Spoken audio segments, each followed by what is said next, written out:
Welcome दोस्तों। आज का टॉपिक है हम लोगों का unit digit and factorial powers.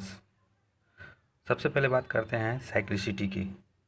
Cyclicity मतलब कब वो डिजिट अपने दोबारा नंबर पे रिपीट होता है यूनिट डिजिट।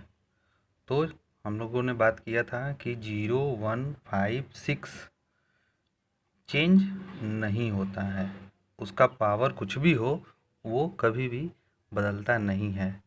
और इसके अलावा जो डिजिट बचते हैं 2, 4, 8, इनकी साइक्लिसिटी 4 होती है। 4 से भाग दें और अगर ये 0 शेष बचता है तो इनके यूनिट डिजिट 6 होते हैं। ठीक है, जैसे कि अगर बात करें हम यहाँ पे बेस 2 है और ये पावर जो है 4 से डिविजिबल है, तो इसका मतलब इसका यूनिट डिजिट 6 होगा। सेम ऐसे ही यहाँ 4 है, ये भी 4 से पूरा डिविजिबल होगा पावर, इसकी भी यूनिट डिजिट 6 होगी और इस क्वेश्चन में भी यूनिट डिजिट 6 आएगा। अगर कोई और क्वेश्चन लेते हैं, जैसे मान लेते हैं 64 का पावर 23 होता है, ये 4 से डिविजिबल नहीं है, इसमें 3 रिमाइंडर बचेगा, तो 4 का पावर 3 और इससे हमको इसका यूनिट डिजिट आ जाएगा 4। कहने का मतलब ये है कि अगर 4 से पूरी तरह से डिविजिबल हो जाएगा तो उस कंडीशन में यूनिट डिजिट 6 होगा, नहीं तो उसके रिमाइंडर के अकॉर्डिंग हम उसकी यूनिट डिजिट बता सकते हैं। ऐसे ही अगर बेस में यूनिट डिजिट 3, 7, 9 हो और ये 4 से पूरा पूरा डिवाइड हो रहा है तो इस केस में यूनिट डिजिट 1 आता है। जैसे यहाँ पे 36 पूरा पूरा 4 से डिविजिबल है और यूनिट डिजिट 3 है, इसका मतलब इसका यूनिट डिजिट टोटल कैलकुलेट करके 1 होगा। ऐसे ही सेम यहाँ पे बेस 7 है और ये पावर 44 4 से डिविजिबल है, इसके कारण इसकी भी यूनिट डिजिट 1 आएगी। लेकिन अगर बात करते हैं 527 में यूनिट डिजिट 7 है, बट ये पावर जो है 4 से डिविजिबल नहीं है। इसमें अगर हम डिवाइड करें तो 2 रिमाइंडर बच रहा है और 7 स्क्वायर मतलब 49, इसकी यूनिट डिजिट जो होगी 9 होगी। और सेम इस क्वेश्चन में भी अगर 3 बेस पावर 99 है तो इसमें भी 4 से डिवाइड करने पे 3 रिमाइंडर होगा, जहाँ से 27 होगा और इसका यूनिट डिजिट 7 आएगा। चलते हैं नेक्स्ट क्वेश्चन की तरफ। अगर बात करते हैं इस क्वेश्चन में तो यहाँ पे 3 बेस है और पावर इसमें देखेंगे 4 से डिवाइड करने पे तो 4 9 जा 36, 4 2 जा 8, 1 रिमाइंडर बचेगा मतलब 3 का पावर 1।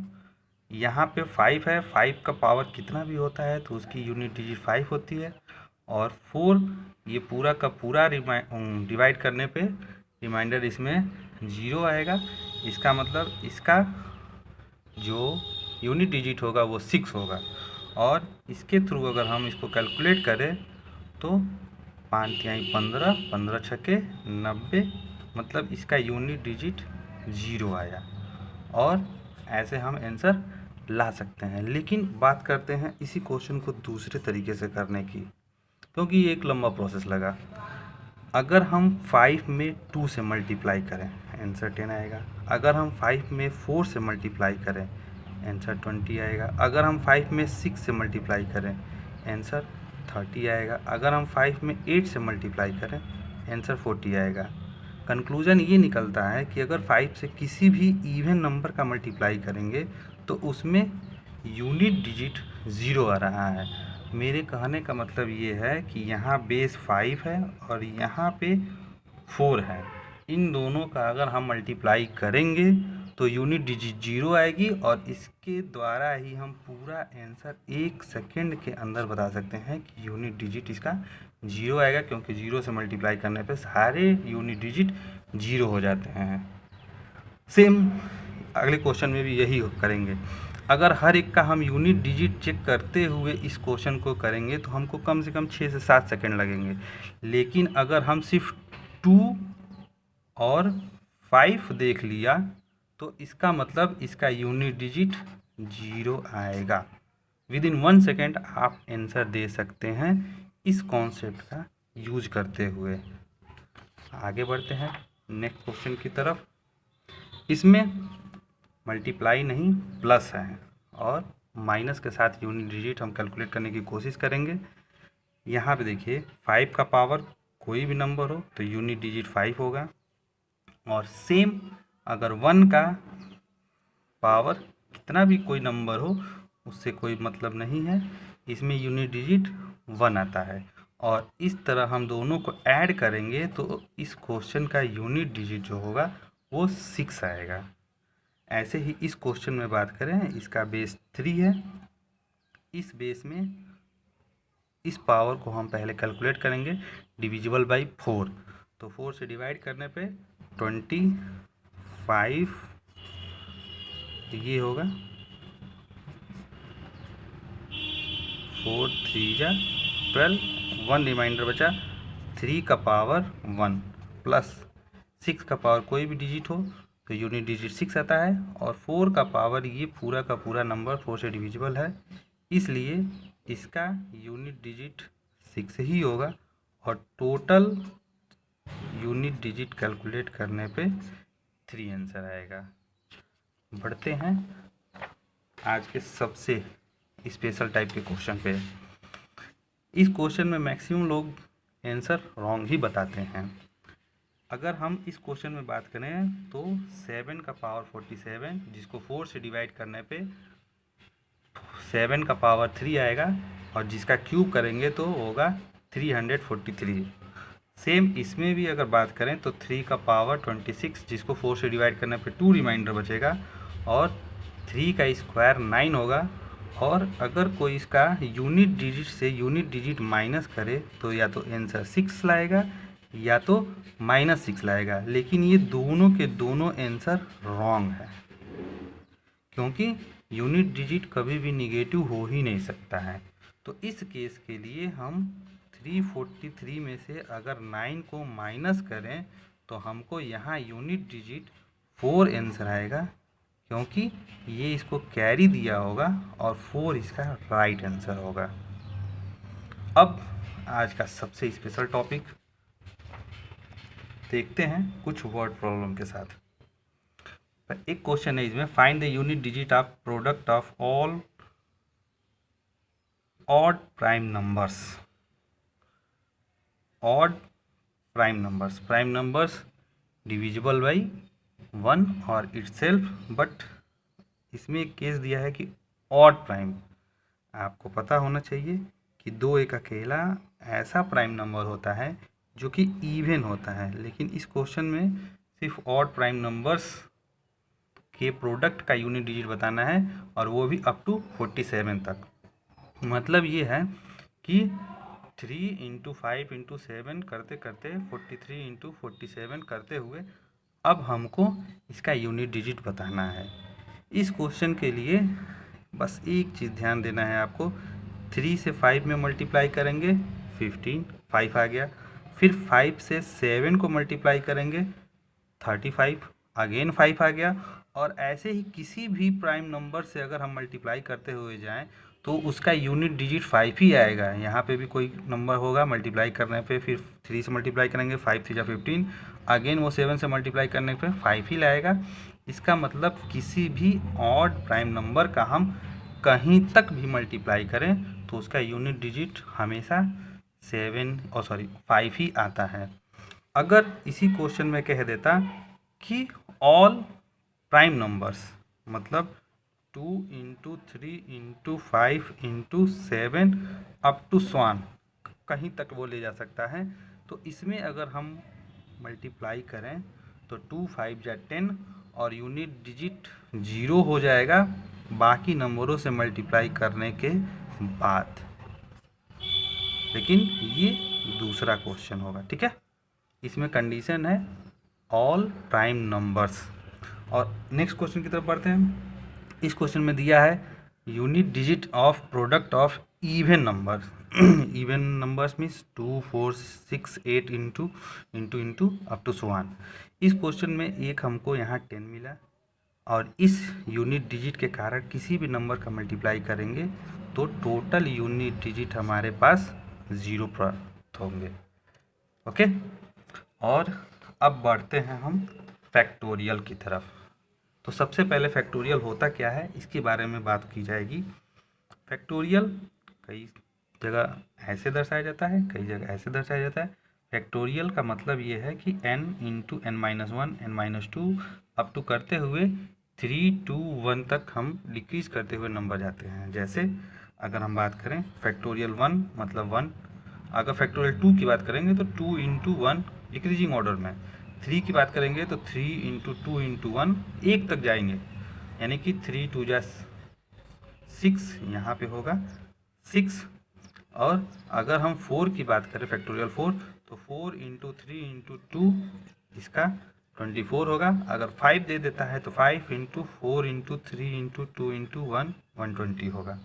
आपको एक चीज़ याद रखनी है, फैक्टोरियल 0 की वैल्यू 1 होती है। ओके, अब सबसे ज़रूरी चीज़ आपको फैक्टोरियल 4 तक की वैल्यू ही याद रखनी है। कारण ये कि फैक्टोरियल 4 के बाद अगर कोई भी नंबर लेते हैं, फैक्टोरियल 6 हो जाए, फैक्टोरियल 7 हो जाए, उन सब की यूनिट डिजिट 0 ही होगी। ओके, तो हमको ध्यान रखना है फैक्टोरियल 4 तक की वैल्यू। अगर ये याद रहे तो इतने से हमारा फैक्टोरियल के मैक्सिमम क्वेश्चन सॉल्व हो जाएंगे। जैसे देखते हैं, सबसे पहले अगर फैक्टोरियल बेस में हो तब, अगर फैक्टोरियल बेस में है तो पावर जो भी नंबर होगा ये हमारा पहले के जैसे होगा। मतलब ये कि फैक्टोरियल 4 का यूनिट डिजिट 4 हो गया और ये पावर 50 है, 50 को 4 से डिवाइड करेंगे तो 2 होगा और इसमें यूनिट डिजिट इसका 6 हो जाएगा।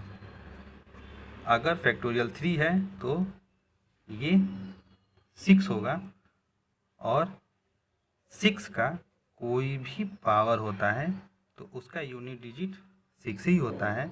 और फैक्टोरियल 10 में यूनिट डिजिट 0 होगा और 0 का पावर कोई भी नंबर हो उसका यूनिट डिजिट 0 होता है। मतलब ये आंसर आएगा 12 और यूनिट डिजिट जो होगा वो होगा 2। अगर इस क्वेश्चन की बात करें तो हमने अभी बताया आपको फैक्टोरियल 5 के बाद कोई भी नंबर लेते हैं तो उसका यूनिट डिजिट 0 होगा। मतलब कहने का ये है कि अगर हमने 72 ले लिया, मतलब 72 इंटू 71 इंटू अप टू करते हुए 1 तक जाएंगे, इन सब का मल्टीप्लाई करने पे यूनिट डिजिट 0 ही होगा और 0 का पावर कोई भी नंबर हो हमको आंसर 0 ही मिलेगा। ओके, आगे बढ़ते हैं फैक्टोरियल में एक नए कॉन्सेप्ट की तरफ, जिसमें हमको सबसे ज़्यादा इम्पोर्टेंट बेस को ध्यान देना है। अगर ये कॉन्सेप्ट आपको समझ में आया तो आप विदिन 4 से 5 सेकेंड कोई भी फैक्टोरियल के क्वेश्चन को सॉल्व कर सकते हैं। इसमें ध्यान देना है एक बात बस आपको कि कोई भी बेस अगर इवन नंबर है, बेस का यूनिट डिजिट अगर इवन नंबर है तो उसके फैक्टोरियल पावर के अकॉर्डिंग आप तुरंत 6 लिख देंगे। ये फैक्टोरियल जो पावर में है ये मोर देन 4 होना चाहिए। मोर देन 4 के केस में आपको कुछ नहीं कैलकुलेट करना है। अगर बेस इसका इवन नंबर है तो आप इसको कैलकुलेट करके 6 लिखेंगे। अगर वो ऑड नंबर है बेस तो पावर कुछ भी हो, देखिए यहाँ पे ये 7 है ऑड नंबर, तो अगर ये बेस ऑड नंबर है तो इसको कैलकुलेट करके 1 लिख देना है।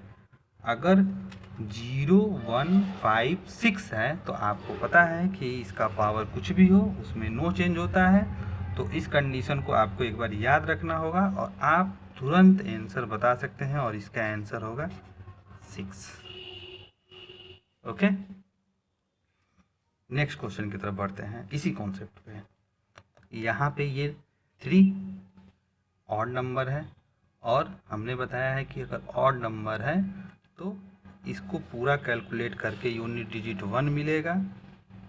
अगर इवन नंबर है तो इवन नंबर में आपको 6 लिखना है और अगर 0 है तो 0 के लिए 0 होता है और इस तरह इसका यूनिट डिजिट जो होगा वो आपका 7 आएगा। नेक्स्ट क्वेश्चन की तरफ बढ़ते हैं। ये आज के सेशन का लास्ट क्वेश्चन होगा। इसमें अगर देखेंगे यूनिट डिजिट 3 तो 3 के केस मतलब ऑड नंबर है, इसमें यूनिट डिजिट 1 आगे। अगर यहाँ पे 1 है तो इसमें बताया गया था कि कोई भी नंबर हो पावर नो चेंज होता है और 6 के केस में भी नो चेंज होता है। तो इस तरह इसका टोटल आंसर 6 आएगा। Thank you. अगर आपको यह वीडियो अच्छा लगा हो तो आप चैनल को सब्सक्राइब करें। आने वाले नए वीडियोस की जानकारी के लिए नीचे के बेल आइकन को दबाएं। वीडियोस को लाइक करें, कमेंट करें और शेयर करें।